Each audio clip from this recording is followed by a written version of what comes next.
तिथे मराठा आरक्षण उपसमिती बरखास्त करा अशी मागणी करत मनोज जरांगेंनी विखे पाटलांच्या कारभारावर टीका केली। मराठवाड्यात मराठा समाजाची एक बैठक लावायला विखेंकडे वेळ नाही, उपद्रवी विदूषक लोकांसाठी त्यांच्याकडे वेळ आहे अशी टीका जरांगेंनी केली होती। त्यावर विखे पाटलांनी प्रत्युत्तर दिलं।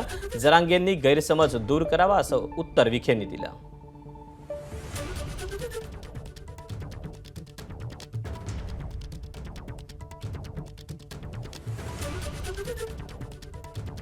माझं मतच उपसमिती बरखास्त करणं गरजेचं आहे। उपसमितीच्या अध्यक्षाला वेळ नाही मराठ्यांचे कामं करायला। कुणबी आणि मराठा सेपरेट मंत्रालय स्थापन केलं पाहिजे, म्हणजे पूर्ण वेळ काम करण्यासाठी तिथं मंत्री उपलब्ध होईल। मंत्रालयच असणं गरजेचं आहे। उपसमितीच्या अध्यक्षाला वेळ नाही। मराठ्यांचे कुणबी प्रमाणपत्र किती निघाले विचारायला वेळ नाही, कलेक्टर किती रोखल्यात हे विचारायला वेळ नाही। मराठवाड्यातले समन्वयक आणि मराठवाड्यातले अभ्यासक त्या समितीच्या अध्यक्षांना विखे पाटलांना सांगतायत की एक उपसमितीची बैठक मराठवाड्याला लावा, वेळ नाहीये त्यांना।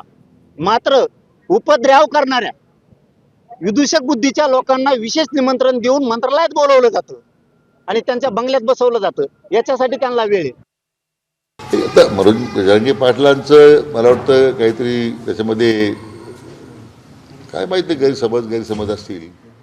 ते अध्यक्षपद मी राहिलंच पाहिजे असं काही नाही आहे, म्हणजे काही कमी काय अध्यक्षपदासाठी फार आश्वस्त आहोत असं काही नाही आहे। जे काम त्या समितीच्या माध्यमातून सुरू आहे त्याची मी वस्तुनिष्ठ माहिती मला वाटतं गेल्या आठवड्यात जरांगे पाटलांना अहवाल पाठवला आहे मी की उपसमिती काय सगळ्याच गोष्टी त्यांच्यापर्यंत न गेल्यामुळे सुद्धा गैरसमजूतून त्यांनी काही केलं असेल। आम्ही त्यांना पाठवले सगळे कार्यवाही काय होते, काय सुरू आहे, कशा पद्धतीने सुरू आहे। आता त्यांच्यानंतर मी त्यांच्याशी स्वतः बोलणार आहे परत की आणखीन त्यांच्या मनात काही शंका असतील तर। एबीपी माझा, उघडा डोळे बघा नीट।